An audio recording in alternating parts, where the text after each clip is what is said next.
The reason we're getting Dragon Ball Daima instead of a continuation of Dragon Ball Super is that Shueisha, the company behind Dragon Ball, doesn't believe there's enough story content from the manga to anime at this time. They've paused the anime's production to allow the manga to progress further, ensuring that there will be more material to adapt when the anime eventually returns. Fuji TV, the network that aired Dragon Ball Super, has also played a part in this decision. The network prefers long-term contracts for shows that will occupy the same time slot that Super had.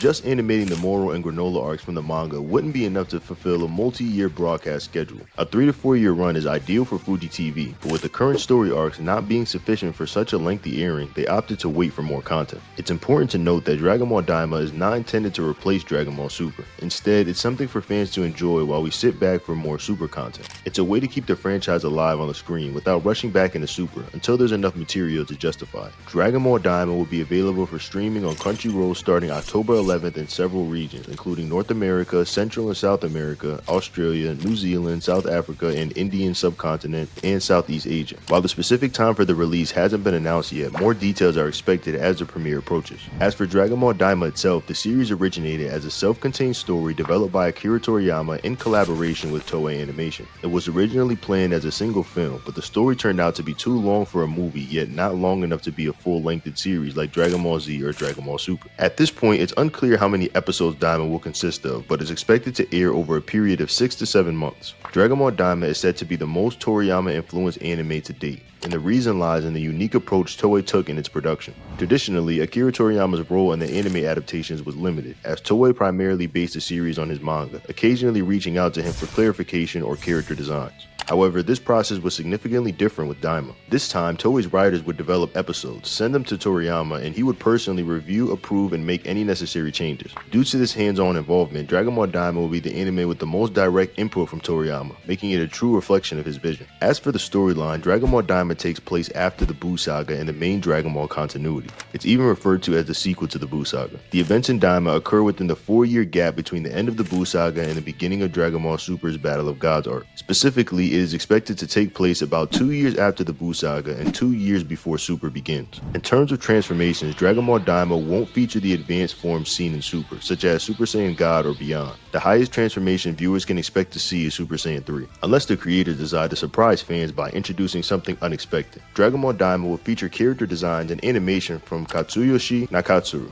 a highly respected artist with a long history in the Dragon Ball franchise. If you're unfamiliar with his work, he was instrumental in animating some of the most iconic and visually stunning moments in Dragon Ball Z. His contributions include classic features such as Bardock, the father of Goku, the return of Cooler, Broly the legendary Super Saiyan, and much of the Buu Saga. He is also credited with designing Super Saiyan 4 in Dragon Ball GT.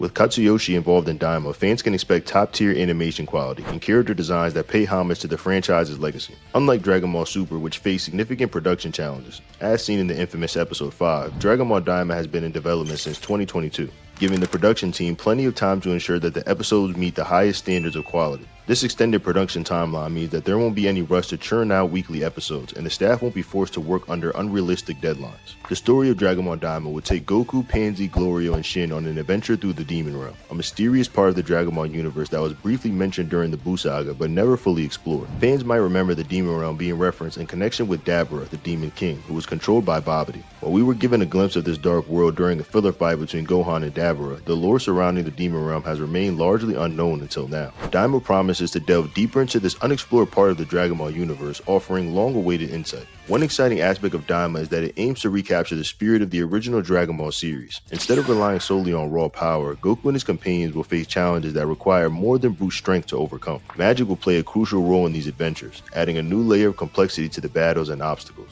In the early days of Dragon Ball, many conflicts couldn't be solved by power alone, and it seems Daima will return to that philosophy, giving us a series where strategy and wit are just as important as strength. Stephanie Nadolny is set to return as the voice of Mini Goku in Dragon Ball Daima, and the English dub for the latest trailer has been released. It's definitely worth checking out. Nadolny's involvement is significant, as she originally voiced iconic characters like Kid Goku, Kid Gohan, and GT Goku in previous series. Her return is a fitting tribute, given her history and impact she had on shaping the voices of some of the most beloved characters in the Dragon Dragon Ball universe. Nadoni's voice work has been integral to Dragon Ball fans, especially in the English-speaking world. As the voice behind Kid Goku and Kid Gohan in Dragon Ball Z and Dragon Ball GT, she brought youthful energy and charm to these characters. For many fans, her portrayal became synonymous with these younger versions of Goku and Gohan. When Dragon Ball GT introduced an adult Goku transformed back into his child version of himself, Nadoni reprised her role, delivering a nostalgic yet fresh performance. This blend of familiarity and newness helped maintain the essence of the characters while adapting new storylines. Given her legacy with the series, Nadoni's return to Dragon Ball Daima carries significant emotional weight. It not only honors the earlier works, but also reconnects fans to the voices that first drew them into the series. Her ability to breathe life into younger versions of Goku has always been a unique talent,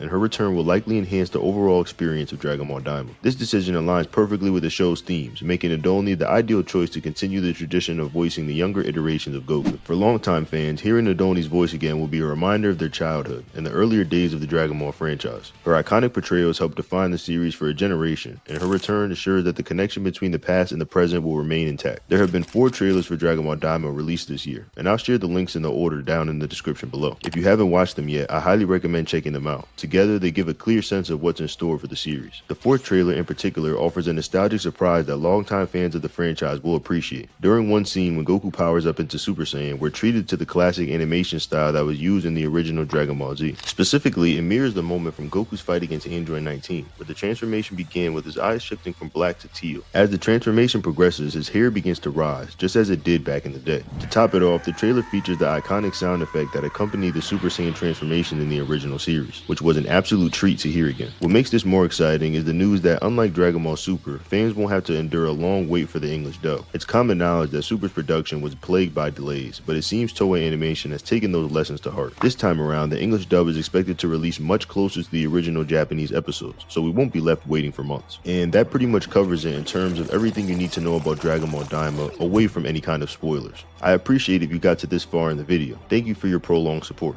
The latter part of this video will now be going over exclusive Dragon Ball Daima information, leaks, and spoilers that we've been given all the way up until this point. So if you're not interested in any of that, then go enjoy the show. I'll see you again in a week. For everyone else though who's curious to get the juicy info, stay tuned. Alongside this new trailer, we have been given more exclusive Dragon Ball Daima information, courtesy of Geek once again.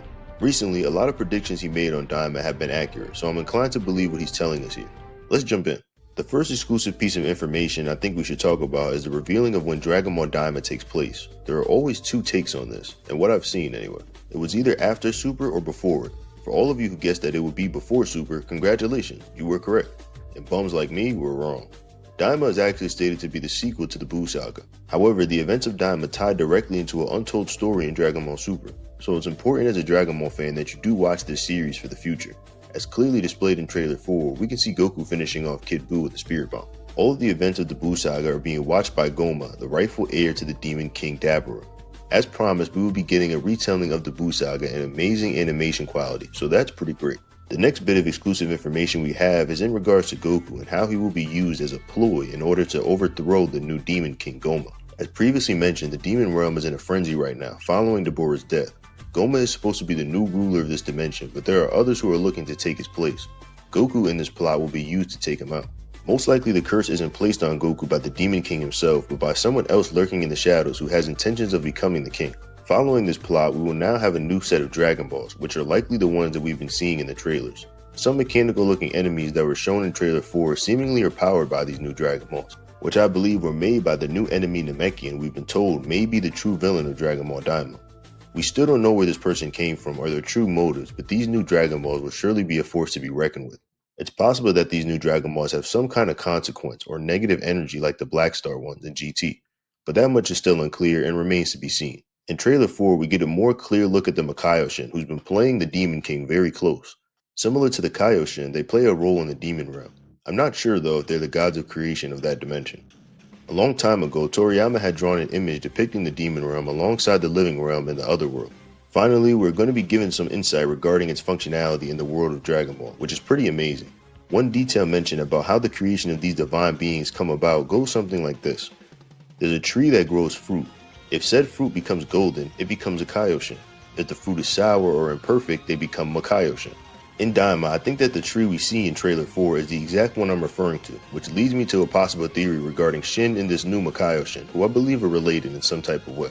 If you listen to the trailer at the 55-second mark, you can hear the new intro song for Dragon Ball Daima, Give it a second listen, it sounds pretty good. It was mentioned by 𝗕𝗫𝗣 that Piccolo and Vegeta will also be in the Demon Realm, which is a wonderful surprise.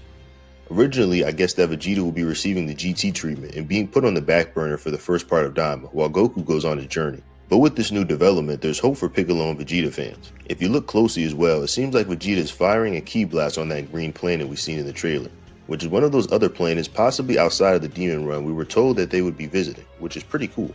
An interesting character makes an appearance during the trailer 4 as well, which resembles the GT villain Dr. Mew and Dr. 𝗪𝗫 a bit. Those characters are pretty much the same, Tuffles who look to seek revenge on the Saiyans by creating some artificial life form to do so, Baby or 𝗪𝗪𝗓. If he is in fact one of these characters or a mixture of the two, the GT comparisons will be undeniable at this point in time. The trailer ends with Goku becoming a Super Saiyan and seemingly a Super Saiyan 2 when performing the Kamehameha based on the blue lightning that's circling around him. A minor detail you might have missed, however, is that they brought back the old DBZ sound effect for Super Saiyan, which sounds amazing. When it comes to the information we've been given from this trailer, that will do it for the exclusive content here. However, there's a lot more information that hasn't been covered yet. A little while ago, we got more leaks regarding characters and even more plots in Dragon Ball Daima, which I'll be telling you now. So buckle in. So if you've been living under a rock, then you missed out on some of the most juicy Dragon Ball Daima spoilers yet. Courtesy of our man of the people, 𝗕𝗫𝗣 101. Not only have we been given exclusive episode 1 spoilers of Daima, but we also have an insight into the plot, villains, side characters, and now an exclusive transformation. There's quite a bit of information to go over, so I'll try my best to be as thorough as I can. Some things are mentioned by 𝗕𝗫𝗣 directly, while others are more predictions or subtle hints. So after telling you what's been stated as a fact, I'll give you my analysis on some of the more speculative topics. Firstly, we have more information on the new MajinBuu character, or Boos I should say. Given our new information, we actually have multiple versions of MajinBuu that will see this female demon attempting to create. This explains why we've seen that blurry image of the fat Buu earlier, and then the kid Buu looking one in the recent trailer. 𝗕𝗫𝗣 verbatim states that there will be multiple Boos that resemble one fat Buu and another that resembles kid Buu. These pseudo Boos will be conjured up by a new female demon named 𝗪𝗠 or 𝗪𝗪. Still unclear on how it's pronounced, but apparently she appeared in the trailer a while back. She was the one who most people thought was Whis. Very quick scene. She stated to be obsessed with the 𝗵𝗵𝗔𝗡 lineage. These pseudo-Boos named also rhyme with Buu, so that's pretty interesting. The next spoiler more so adds context to something that we've heard before. One of 𝗕𝗫𝗣's very first spoilers he gave us was about the first episode of Dragon Ball Daima and how it would go. He's given hints that Shenron being summoned wasn't the reason Goku and Ko got turned into kids, and that the episode would change animation as it went on. Firstly looking like how it did in the best parts of the Buu saga, like Goku vs Majin Vegeta, then change it to more modern Daima style that resembles the Broly movie. As of now, we got more information regarding the spoiler, which reveals the reason this will happen. During episode 1, we will first get a retelling of the Buu saga, going through its most iconic moments with the old style of art used at the time. From what I understand, it will be reanimated rather than using old clips. The scene itself will slowly pan out to show that we aren't the only ones watching the Buu saga, so are the Makaio Shin and the new Demon King. Obviously at that point, the animation style would change, so yeah, there you go. The new spoiler is an unexpected but welcome one. As predicted, Goku will become Super Saiyan at a certain part in the show. We will legit be saying Super Saiyan Kid Goku. Like GT, yes, I know, but looking more like Kid Goku from Dragon Ball because of his new outfit. Which was expected. Dragon Ball nowadays has always been about the transformations. Super Saiyan sells, pretty much. I'm not mad at it though, really. Super Saiyan is Dragon Ball's most peak form, and somehow Goku using it as a kid even feels fitting to me. I'm aware that some older audiences might not be too fond of this, since it seemed like in the beginning we were getting more of an OG Dragon Ball-esque story instead. Though to be honest, since its introduction into the series, Super Saiyan has been a hallmark, and is always what wins the fight in the end. But that's a different video for a different day. Speaking of Super Saiyan though, this particular event might be ultimately what breaks the internet. 𝗕𝗫𝗣 foreshadowed a very subtle hint towards a form we might see in the series that hasn't been in the spotlight for some years. The form I'm talking about is Super Saiyan 3. The last time this form was relevant was when Carthu's Dojo and Long's Takes made a video about it. However, there is an unexpected twist this time around, seeing as it won't be Goku that will use it this time, but Saiyan Prince Vegeta. Now, I have my personal opinions on this development, but I will save that for the Saiyan podcast, which you should check out if you haven't already. On that channel, me and my co-host Mike talk Dragon Ball more casually, and I'll share my opinions on the new spoilers there. That said, I think it would be somewhat fitting given the recent events regarding Vegeta. Not only do we see Vegeta using instant transmission canonly, but we also seen him train with the 𝗪𝗪𝗓 themselves. Even his new transformation, Ultra Ego, is like a mirror to Ultra Instinct, so I suppose him having Super Saiyan 3 wouldn't be too crazy in today's time. That said though, I'd be more interested to know how he comes about getting the form. If he had it the entire time though and just not decided to use it, then that's pretty dumb. The final major leak that we've been given is about the Namekian that we've been shown in the first trailer Daima got. It's a very quick scene where we see the unknown Namekian creating Dragon Balls. Many people have speculated that this may be Demon King Piccolo. I was one of these people after a certain amount of time passed, but this is more likely not the case. The reason stems from Geekdom's depiction of this character. Geek said that this is actually the character in full detail, and he still doesn't recognize him. This is very interesting. If you know anything about Geekdom, he's a Dragon Ball enthusiast. So if he doesn't know who this Namekian is, then he's more than likely a new character. The last thing is pretty insignificant, but I feel like it should be mentioned. The Demon Realm is to produce new challenges for Goku and his friends. I'm interested to see what this means, I guess. Also, Goku was split from his crew at a certain point in the series, which I've seen coming, given parts in trailer 1 and 2. And that pretty much sums it up. If you want to hear it straight from the horse's mouth though, check out Geekdom's latest stream. Now, with all the straightforward details out of the way, I'd like to pitch some theories I thought of when discussing these new details. Firstly, I thought we might see all forms of Buu that were majorly popular. Fat Buu, Kid Buu, and Super Buu as well. Even though Geekdom didn't say that Super Buu would be recreated verbatimly, he said that they would create multiple Buus, and that these two I mentioned prior were guaranteed, but didn't say that there weren't going to be other ones, so I think it's possible. As for Kid Goku turning Super Saiyan, I think it will be in his fight against the true major villain of Daima, which leads us to the next theory. I think that this new Namekian is the actual final villain of Daima, and here's why. The Demon King and the pseudo-Majin are said to not be the main villains of the story. Just recently, Geekdom said that he doesn't actually know who this character is, and even after seeing him in full display. We've seen Frieza, Cell, and Buu make a return in the show. How far-fetched would it be if we got Demon King Piccolo, the biggest villain in OG Dragon Ball, basically coming back for this show, which is solely focused on the Demon Realm, and it's Dragon Ball's 40th anniversary. I don't think it's crazy personally, but I'll save my thoughts on that for another video. Make sure you thank Geekdom for keeping the Daima hype going, and like the video if you enjoyed it. Leave a comment below telling me your thoughts on this exclusive leaks, and until next time.